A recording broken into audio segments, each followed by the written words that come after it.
Hello guys, this is Sharon here from 24/7 Techie, and in this video we are going to review the Infocus M810. I've had this phone for a long time now, around a week now, and I have been using it as my primary device, and we will check out how it performed. And I've noted down all the pros and cons related to the phone, so I will be telling you everything, and I will also be telling you if it's a good buy or not. So let's get started. So the phone is powered by a Snapdragon 801 chipset, which is backed by 2 gigs of RAM. It is a 5.5-inch Full HD screen, which is performing pretty good. Now to start with the review, we'll start with the cons of the device, and one of them is the lock button. As you would have seen it on my unboxing video, the lock button is on the left side, so we have to unlock it like this. And if you're holding it like this, we have to always unlock it like this, which is very awkward because this is the first mobile that I have seen which has an unlock button on this side.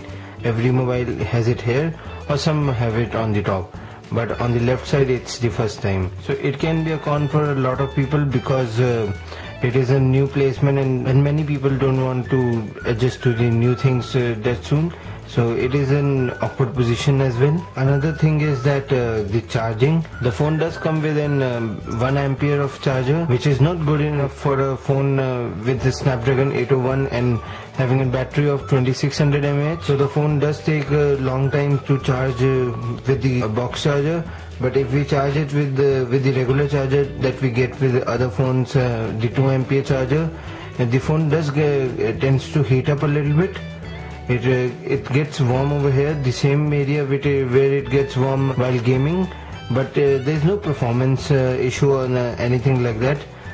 As the phone is metal built with glasses on both sides, we can feel the heat a lot more compared to plastic phones. And while charging, if we keep the phone on the table like this or on the bed where there is no gap, air to go through, so it does tend to get much more hotter or much more warm. I don't know why, but if you place something like this and keep your phone on it and leave some space between and then charge the phone, then the temperatures are so okayish. But the moment you keep the phone like this, on the bed it's very bad, on the table it's okay. So do keep in mind if you are buying this phone how to keep it on charging. Another thing that I have noticed is that the back glass of the phone, it is a fingerprint magnet, as you can see it right now as well. Yes, the design and the build quality is good. So as you guys would be knowing by now that one of the main cons for this device, or one of the debate for this device, is the LTE. As the phone says that the LTE is supported, the Indian bands are supported, but it's not true. The Indian band is supported, only one band is supported, not all bands. So in Delhi we have 2300 megahertz band, which it is not supported. It only supports 1800 megahertz band, which is present in some cities in India. So if you are planning to buy this phone, do keep in mind that your city is having that particular LTE band or not, and if you want LTE on your phone or not. The design of the phone very much resembles to the Sony Xperia line. As you can see, the lock button is very similar, and everything is similar to the Xperia line. Another con that I found was that the front camera is not up to the mark. If you take pictures or anything, it is oversaturated sometimes, and sometimes it's not very good at capturing the photo. You do tend to get the shaky photos. One of the main drawbacks for me for this phone was that the phone is running on Lollipop, but it does not behave like Lollipop. As you would be all knowing that Google has almost killed the menu key from Lollipop. As you can see, this key only acts like menu key. There is no option of customizing it, there is no option of changing it, there is nothing. We have to double tap on the home button to get the recent task bar, but the menu, this key is only for the options, nothing else. So this is a pretty old type setting because the menu key is almost killed by Google, and now also they are going with that and double tap for this, which is not a good thing. And when we are talking about recent task bars, we will see that in this we have a task manager, in which when we click on this also, I will show you another thing. Like this is the task manager, and when we click on it, it doesn't open. If you do anything or you have apps or not, the task manager doesn't open. If you want to open the task manager, you have to press the menu key in the home button, and then there is the option of task manager. Then we have to go into task manager and clear all. So there are some bugs in the software. As you can see, there's nothing happening on the task manager. Clear all, it does work, but task manager doesn't. If you guys would have seen my gaming review, you would have noticed that the volume on the video was a bit low from the phone, as you would have guessed it right, because they have shown that the phone has two front speakers, but it only has one front speaker, the down one. This is used for the call purpose only.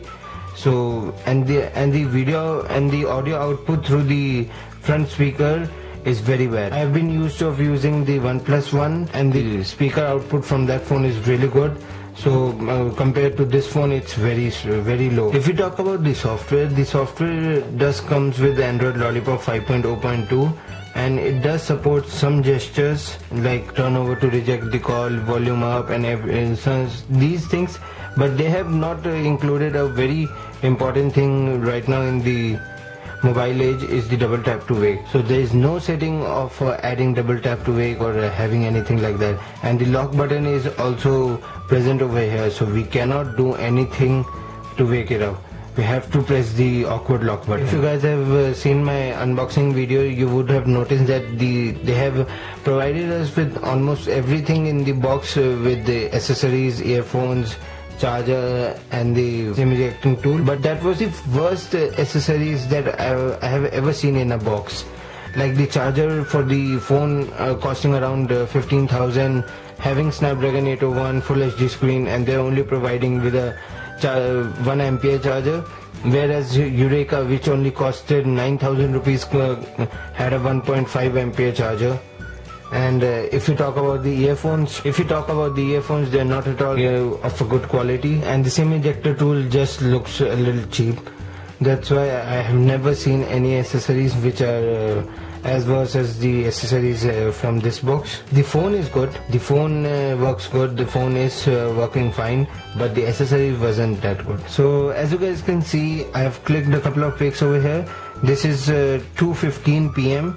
This was yesterday afternoon in my college, and I took this pic, and this was like the battery is 20% at 2:15 p.m. 2:14 p.m.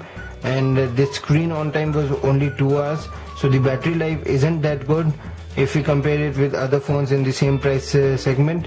And we're only getting 2 hours, 2.5 hours maximum if you stretch it a lot, because we have only got 2 hours of screen on time in, so the battery life isn't very good. So guys, these were some of the cons that I have faced regarding this phone, and now I will be telling you the pros of the device. One of the major pro of the device is that if you are able to ignore the design resemblance or a little bit of slipperiness, the awkward pressing of the lock button, then I must say that the phone is looking great. The phone does look great for 15,000 price range, and the glass finish on both the sides, the metal and the buttons, everything are tactile, everything is working fine right now. The phone is steady, everything is going in favor of it. And another pro for the phone is the back camera. The front camera is average, but the back camera is pretty good.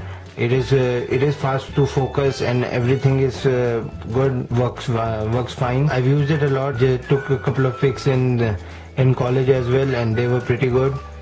As you can see, they are sharp, they are accurate, they do work out to be fine. So the back camera is pretty decent, and for a price for 15,000, it is a good camera. And one of the rare thing in this phone is the micro SD card slot. And this phone does come with a single SIM and a micro SD card slot, which is expandable up to 64 gigs, which is good. We don't usually find phones with a micro SD card slot too often now, and this phone has given us the option. That's really good. This phone does also gives us the option of installing apps directly to the micro SD card slot. I can show you that.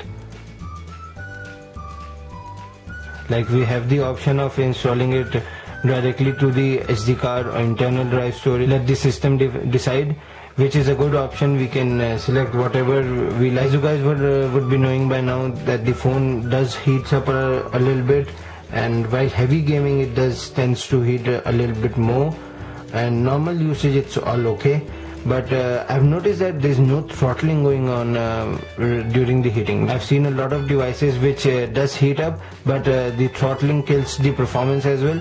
But the phone was getting warm, but there was no performance lag, there was no frame drops, nothing. So the performance of the phone was good, but the temperatures were a little high. The call quality and the signal strength were really good, and I really like the phone in that aspect, as I did have long calls with a couple of my buddies and it was all sounding good. The signal strength was also good. In my particular room, OnePlus doesn't get signal more than 2 bars, but this phone was always full, so that is a good sign for a build with metal and glass. But people do think that the antenna wouldn't be able to catch the signal, but this phone is working fine, don't worry about that. And one of the main things regarding the phone is the display. The display is very good, it is vivid, it is sharp, and colors are very accurate, and there is no color distortion, anything. So the display is good. And another thing is that the system UI or the OS that it is running on, it does comes with a less of customizations. And as I am a OnePlus user, I am used to having a lot of customization in my phone. But this phone is also good, because less customization does end up in a simple UI, in a smoother UI, and less lags and everything. So in that aspect, this phone does works good. There was no lag on anything on the UI. So guys, to conclude this video, in my opinion, for 15K, this is a good phone. This is a great buy. Yes, it does comes with a couple of flaws, but most of the flaws can be fixed by a couple of software updates by the company. Yes, the battery life is a bit low. We do have to think about the battery usage, but I need to tell you that I am a very heavy user. I do get more than 50 to 60 tweets in a couple of hours. So the battery used on my phone is very different if you're using on your phone. Maybe on your phone, if you are a normal user, not as heavy user as me, then you can get around 3 hours, not more than 3 hours, I think. And 3 hours are good enough to get you through a day. So thank you guys for watching this video. This was Sharun here from 24/7 Techie, reviewing the Infocus M810, and the final conclusion is, if 15K is your budget, go for this phone. Guys, do subscribe to the channel. We are really trying to set up something good over here, and you can help us a lot through your subscription. Do hit the red subscribe button, and it will be a very big help to us. And thank you for watching this video, guys. If you have any video requests or anything you would like to know about the phone or anything, do contact us through Facebook, Twitter or YouTube. Comment, and we will surely try to get in touch with you. Thank you for watching this videos. Hope to see you in my next video. See ya.